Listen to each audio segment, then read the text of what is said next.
Welcome to CHA Club India.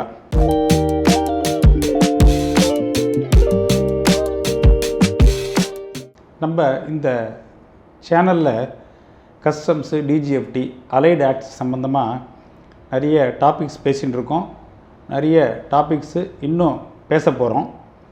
இதில் ஒரு முக்கியமான அம்சம் என்னென்னு பார்த்தீங்கன்னா, இந்த டிஜிட்டல் இந்தியா அப்படின்னு சொல்கிறாங்க பார்த்தீங்களா, அதை பற்றி ஒரு சில அட்வான்டேஜஸை நம்ம பேசலான்னு நான் முடிவு பண்ணியிருக்கேன். என்னென்னு பார்த்தீங்கன்னா, DGFT, directorate general of foreign trade, அந்த டிபார்ட்மெண்ட் எடுத்துப்போம். இந்த டிபார்ட்மெண்ட்டில் என்னென்ன பெனிஃபிட்ஸ் பார்த்தீங்கன்னா, அவங்க வந்து இம்போர்ட் எக்ஸ்போர்ட் சம்மந்தமான ரூல்ஸ் அண்ட் ரெகுலேஷன்ஸை கண்ட்ரோல் பண்ணுறாங்க.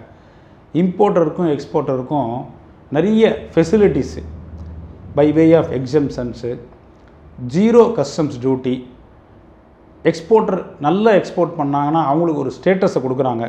அவங்களுக்கு ஒரு 1 ஸ்டார், 2 ஸ்டார், 3 ஸ்டார், 4 ஸ்டார்னு கேட்டகரியில் ஃபிக்ஸ் பண்ணி ஒரு சர்டிஃபிகேஷன் கொடுக்குறாங்க.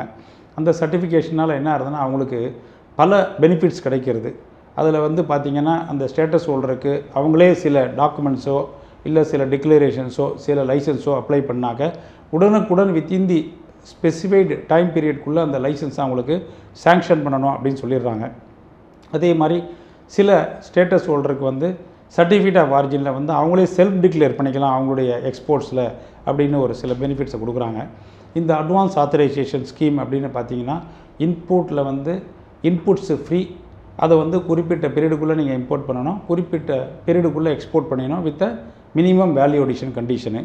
அதே மாதிரி EPCG, export promotion capital good scheme, அந்த ஸ்கீமில் பார்த்தீங்கன்னா ஜீரோ கஸ்டம்ஸ் டியூட்டி கொடுக்குறாங்க. மெஷின்ஸை இம்போர்ட் பண்ணிக்கோங்க, குறிப்பிட்ட பீரியடுக்குள்ளே இம்போர்ட்டை முடிச்சிடணும், குறிப்பிட்ட பீரியடுக்குள்ளே நீங்கள் எக்ஸ்போர்ட்ஸை முடிச்சிடணும். அது நீங்கள் டிஃபால்ட் பண்ணிட்டீங்கன்னா இன்ட்ரெஸ்ட் வித்து பெனால்ட்டி அப்ளிகபிள் ஆகிடும், டீவியேஷன்ஸ் இருந்தால். இது இவ்வளோ ஸ்கீம்ஸில் ஒரு ஸ்டேஜ் வரைக்கும் பார்த்திங்கன்னா நம்ம நாட்டில் இந்த அட்வான்ஸ் ஆத்தரைசேஷனாக இருக்கட்டும், இல்லை இந்த EPCG லைசன்ஸாக இருக்கட்டும், எல்லாமே என்ன ஆகும்னா மேனுவல் லைசன்ஸாக இஷ்யூ பண்ணியிருந்தாங்க. அந்த மேனுவல் லைசன்ஸுன்னு பார்த்திங்கன்னா, ஒரு எக்ஸ்போர்ட்டர் வந்து ஒரு அட்வான்ஸ் ஆத்தரைசேஷன் வாங்கும்போது ஒரு பொருளை அவங்க எக்ஸ்போர்ட் பண்ணுறாங்கன்னா, அந்த எக்ஸ்போர்ட்டுக்கு உண்டான பொருளுக்கு உண்டான இன்புட்ஸ் பார்த்திங்கன்னா ஒரு 100 ஐட்டம்ஸ் இருக்கும். ஸோ இந்த அட்வான்ஸ் ஆத்தரைசேஷனில் என்ன ஆகும்னா, customs control copy, exchange control copy, open sheet, cover sheet, condition sheet, அப்புறம் அனெக்சர்ஸு. இது பார்த்திங்கன்னா ஒரு லைசன்ஸில் வந்து 10 பேஜ், 20 பேஜ், 30 பேஜ் போகும். இவங்க இந்த லைசன்ஸை வாங்குறோன்றவங்க என்ன பண்ணுவாங்கன்னா, அந்த எக்ஸ்போர்ட்டரை அப்ளை பண்ணி அதை போய் அந்த டிபார்ட்மெண்ட்டில் போய் ஃபாலோ பண்ணி மேனுவலாக அப்ளிகேஷனை போட்டு புஷ் பண்ணி அதுக்குண்டான ஃபீஸை கட்டிட்டு நாயா பேயா அலையணும் அந்த லைசன்ஸை வாங்கிறதுக்குள்ளே. அந்த லைசன்ஸ் பிரிண்ட் ஆகி ஆஃபீஸர்ஸ் ஃபிசிக்கலாக ரப்பர் ஸ்டாம்பை போட்டு இதை போட்டு அதை போட்டு கையில் கொடுத்து சில கம்பெனிஸுக்கு வந்து பை ஹேண்ட் ஓவர் பண்ணுவாங்க. ஏன்னா அவங்களுக்கு சில ஐடி கார்ட்ஸ் இருக்கும். அதர்வைஸ் என்ன ஆகும்னா, இந்த லைசன்ஸ் என்ன ஆகும்னா போஸ்டலில் தான் போகும். சப்போஸ் இப்போது வந்து நீங்கள் சென்னை ரீஜனல் அத்தாரிட்டிகிட்ட ஒரு லைசன்ஸ் அப்ளை பண்ணியிருந்தீங்கன்னா, அந்த கம்பெனி வந்து எங்கேயாவது காஞ்சிபுரம் தாண்டியோ இல்லை வேறு எங்கேயாவது இருக்குதுன்னு சொன்னால், இது பிரிண்ட் ஆகி எல்லோரும் சீலை போட்டு போஸ்டல் கவரில் போட்டு அது ஒரு ஸ்பீட் போஸ்ட்லேயோ இல்லை ரிஜிஸ்டர் போஸ்ட்லேயோ அந்த கம்பெனிக்கு போய் சேரும். அது வந்து ஆடோஸ் ரோட்லேருந்து முதல்ல வந்து நியூ காலேஜ் எதிர்க்க இருந்தது ஒயிட்ஸ் ரோட்டில், அதுக்கப்புறம் வந்து இப்போது ஆடோஸ் ரோட்டில் இருக்குது சாஸ்திரி பவனில். இங்கேருந்து ஒரு நியர்பை போஸ்ட் ஆஃபீஸு, அங்கேருந்து மவுண்ட் ரோட்லேருந்து சைதாப்பேட்லேருந்து அந்த பக்கம் சுங்குவார் சத்திரத்துலேருந்து காஞ்சிபுரம், இப்படி போய் இந்த லைசன்ஸ் அவனுக்கு போய் சேரும்போது கிட்டத்தட்ட 4-5 நாள் ஆகும். டிரான்சிட்டில் எல்லோரும் ட்ராக் பண்ணிகிட்டு இருக்கோம். அர்ஜென்ட் இம்போர்ட் இருக்கும், அர்ஜென்ட் எக்ஸ்போர்ட் இருக்கும். இந்த லைசன்ஸை நீங்கள் வாங்கிட்டு என்ன பண்ணணுன்னா, பாண்டு, பேங்க் கேரண்டி அதெல்லாம் தயார் பண்ணி எந்த கஸ்டம்ஸ் ஜூரிஸ்டிக்ஷனில் போய் இந்த லைசன்ஸை ரெஜிஸ்டர் பண்ணணுமோ அதை எடுத்துகிட்டு போய் பண்ணணும். ஸோ இந்த லைசன்ஸ் உங்களுக்கு பை ஹேண்டு கலெக்ட் பண்ணிட்டீங்கன்னா பரவாயில்ல, பை போஸ்ட் வந்தால் அத்தனை நாள் டிரான்சிட்டுக்கு வெயிட் பண்ணிவிட்டு லைசன்ஸுக்கு உண்டான டாக்குமெண்ட்டை ரெடி பண்ணி அந்த கஸ்டம்ஸில் ஏர் கஸ்டம்ஸில் ரெஜிஸ்டர் பண்ணணும். ரெஜிஸ்டர் பண்ணி உங்களுக்கு பாண்டு அக்செப்ட் ஆனதுக்கப்புறம் அந்த S45 ஏதோ ஒரு நம்பர் ஒன்று கொடுப்பாங்க. அப்போது நீங்கள் வந்து இந்த லைசன்ஸை இம்போர்ட்டுக்கோ எக்ஸ்போர்ட்டுக்கோ யூஸ் பண்ணிக்கலாம். இது வந்து மேனுவலாக போயிருந்தது. 2019-20 அப்புறம் பார்த்திங்கன்னா நம்ம DGFT அத்தாரிட்டிஸு நம்ம கவர்மெண்ட் ஆஃப் இந்தியா என்ன பண்ணாங்க, இது டிஜிட்டல் மோடில் கொண்டு வந்தாங்க.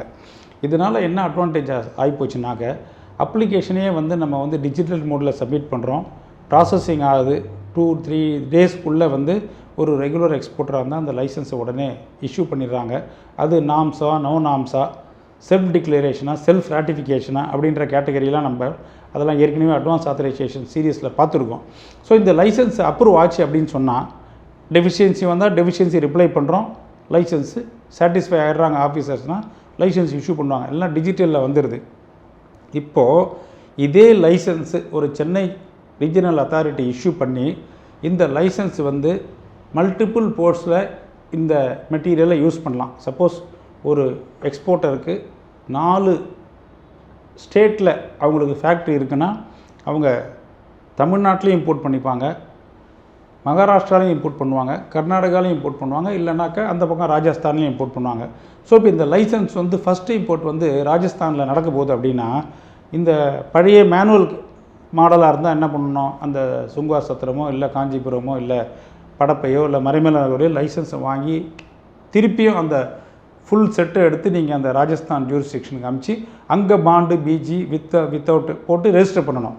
ஸோ அப்போ என்ன ஆகும்னா இந்த டைம் டியூரேஷன் பார்த்தீங்கன்னா குறைஞ்சபட்சம் 5லேருந்து 10 நாள் கூட ஆகலாம், 20 நாள் கூட ஆகலாம். ஸோ வெல் இன் அட்வான்ஸ் நீங்கள் பிளான் பண்ணணும். டிஜிட்டல் டெக்னாலஜி வந்ததுக்கப்புறம் எஸ்பெஷலி டிஜிஎஃப்டி பார்த்தீங்கன்னா டக்குன்னு இங்கே இஷ்யூ பண்ணாங்கன்னா அப்படியே அவங்க வந்து ராஜஸ்தானில் அதை பிரிண்ட் எடுத்துக்கலாம், அப்படியே அடுத்த நிமிஷம் அந்த பாண்டு ரெடியாக இருந்ததுன்னா அப்படியே ரெஜிஸ்டர் பண்ணலாம். ஸோ காலையில் லைசன்ஸ் இஷ்யூ ஆச்சுன்னா மத்தியானமே கூட அவங்க ரெஜிஸ்டர் பண்ணலாம் அந்த கஸ்டம் ஜோனில், ஜூரிஸ்டிக்ஷனில். இது ஒரு பெரிய அட்வான்டேஜ். இதை தாண்டி மேனுவல் லைசன்ஸில் என்ன ஆகுனா இம்போர்ட்டுக்கு நீங்கள் ஒரு பில் ஆஃப் என்ட்ரி ஃபைல் பண்ணுவீங்க. எந்த போர்ட்டில் நீங்கள் லைசன்ஸை ரெஜிஸ்டர் பண்ணுறீங்களோ அந்த காலத்தில் எல்லோரும் மேனுவலாக என்ன பண்ணுவாங்கன்னா அந்த அப்ரைசர் வந்து இம்போர்ட்டில் பில் ஆஃப் என்ட்ரி நம்பரை போட்டு டேட்டை போட்டு அந்த லைசன்ஸில் எவ்வளோ குவான்டிட்டி இருக்குது CAF as well as value plus quantity போட்டுருவாங்க. நீங்கள் பொருளுக்கு ஏற்ற மாதிரி இம்போர்ட் பண்ண அந்த சிஏஎஃப்பும் வேல்யூவும் குவான்டிட்டியும் குறைஞ்சிட்டே வரும். அது ஒரு 5 பில் ஆஃப் என்ட்ரியில் நடக்கலாம், 50 பில் ஆஃப் என்ட்ரியில் நடக்கலாம். ஸோ இந்த அனெக்சர்ஸ் ஆட் ஆகிட்டே இருக்கும். ஆஃபீஸர்ஸ் கையெழுத்து போடணும். எக்ஸ்போர்ட் இம்போர்ட் முடிஞ்ச உடனே பார்த்தீங்கன்னா இந்த பத்திரமாக வச்சுக்கணும். அந்த 50 பேஜ் மேனுவலாக கையெழுத்தானது, டெபிட் ஆனது, போனது, இதை எடுத்துகிட்டு போய் நீங்கள் அந்த யூஓடிசிக்கு மேனுவல் டாக்குமெண்ட்ஸை வந்து அந்த ரீஜனல் அத்தாரிட்டியை சப்மிட் பண்ணும்போது 2-3 பேஜ் அனெக்சர் கீஞ்சு போச்சோ தொலைஞ்சு போச்சோ, ஏன்னா 20 மாதம் 24 மாதம் ஆகும் வேலை எக்ஸ்போர்ட் இம்போர்ட் முடியறதுக்கு. தொலைஞ்சு போச்சுன்னு வச்சுக்கோங்களேன், நீங்கள் எவ்ரி டெபிட்டு அதை ஜெராக்ஸ் எடுத்து வச்சு பத்திரமாக ஸ்கேன் பண்ணிக்கணும். தொலைஞ்சி போனாலும் அதை காமிச்சு தான் நீங்கள் டிஜிஎஃப்டியில் அதை திருப்பி க்ளோஸ் பண்ணணும். ஏன்னா அவங்களுக்கு எவிடன்ஸ் கிடையாது. பில் ஆஃப் என்ட்ரியும் பார்ப்பாங்க, ஆக்சுவல் டெபிட்டையும் பார்ப்பாங்க. ஸோ இந்த டிஜிட்டலைசேஷனில் என்ன ஆயிடுச்சுன்னா இது ஒரு பெரிய ஒரு ப்ளஸ்ஸு நம்ம இந்தியாவில் எல்லா டிபார்ட்மெண்ட்லேயும் இருக்குது. டிஜிஎஃப்டியில் இது ஒரு பெரிய அட்வான்டேஜ். அதே மாதிரி பார்த்திங்கன்னா இந்த ரெஸ்ட்ரிக்டட் லைசன்ஸு, ஸ்கோமட் லைசன்ஸு, இதெல்லாம் வந்து என்ன ஆகிடுச்சுன்னா ஒரு காலம் வரைக்கும் ரீஜனல் அத்தாரிட்டிகிட்ட அப்ளை பண்ணி மேனுவலாக நீங்கள் இந்த மேனுவலாக அப்ளை பண்ணி ஒரு அக்னாலஜ்மெண்ட்டை எடுத்துகிட்டு டெல்லியில் போய் நீங்கள் அந்த ரெஸ்ட்ரிக்டட் லைசன்ஸ் கேட்டகரியை இன்னொரு அப்ளிகேஷனை போடணும். நான் இங்கே சென்னையில் அப்ளை பண்ணிட்டோம், பெங்களூரில் அப்ளை பண்ணிட்டோம், ஹைதராபாத்தில் அப்ளை பண்ணிட்டோம் சொல்லிவிட்டு இன்னொரு செட்டு வித் இவங்கள்ட்ட சப்மிட் பண்ண அந்த டேட்டட் அக்னாலஜ்மெண்ட்டு. ஸோ டெல்லியில் போய் அதை நீங்கள் கொரியரில் அனுப்பணும், இல்லை யாரையாவது ஆளை பிடிக்கணும், போஸ்ட்டில் அனுப்பணும். அது போகும். அது ஒரு நாளில் நடக்கலாம், 4 நாள் நடக்கலாம். போய் சேர்ந்ததுக்கப்புறம் அதை ட்ராக் பண்ணிட்டு இருக்கணும். 1 மாதம் ஆகும். அதுவும் மேனுவலாகவே நகரும். இப்போ என்ன ஆச்சுன்னா இந்த ரெஸ்ட்ரிக்டட் லைசன்ஸ் கேட்டகரியை வந்து லோக்கல் ரீஜனல் அத்தாரிட்டியை வந்து கொடுக்கல இஷ்யூ பண்ணுறதுக்கு. டைரெக்டாகவே ஹெட் குவார்ட்டர்ஸ்லேயே இதை கண்ட்ரோலில் வச்சுட்டாங்க. டிஜிட்டலாக அப்ளை பண்ணிங்களா, அவங்க கேட்குற கிளாரிஃபிகேஷனோ இல்லை ஒரு பர்சனல் ஹியரிங் கொடுப்பாங்க, இல்லை இமெயிலில் நம்ம ஒரு ரிக்வெஸ்ட் பண்ணால் ஒரு மீட்டிங் கொடுப்பாங்க, நேர்லேயும் போகலாம். அப்போ என்ன ஆகுது, ஃபாஸ்ட்டாக நடக்குது. முந்தியெல்லாம் பார்த்திங்கன்னா 40 நாள் 50 நாள் 2 மாதம் 3 மாதம் ஆகும். இப்போவும் டிலே ஆகும். என்னென்னா சில ரெஸ்ட்ரிக்டட் லைசன்ஸ் வந்து கனெக்டட் மினிஸ்ட்ரீஸில் போய் அங்கே ஒரு என்ஓசி வாங்குற மாதிரி இருக்கும். சப்போஸ் நீங்கள் ஒரு மினரல்ஸுக்கு ரெஸ்ட்ரிக்டடுக்கு அப்ளை பண்ணிங்கன்னா அவங்க மினரல்ஸ் மினிஸ்ட்ரியில் ஒரு என்ஓசி கேட்பாங்க, இந்த கேட்டகரிக்கு அப்ரூவ் பண்ணலாமான்னு. ஸோ அந்த கமெண்ட்ஸ் வந்தால் அவங்க கொடுத்துருவாங்க.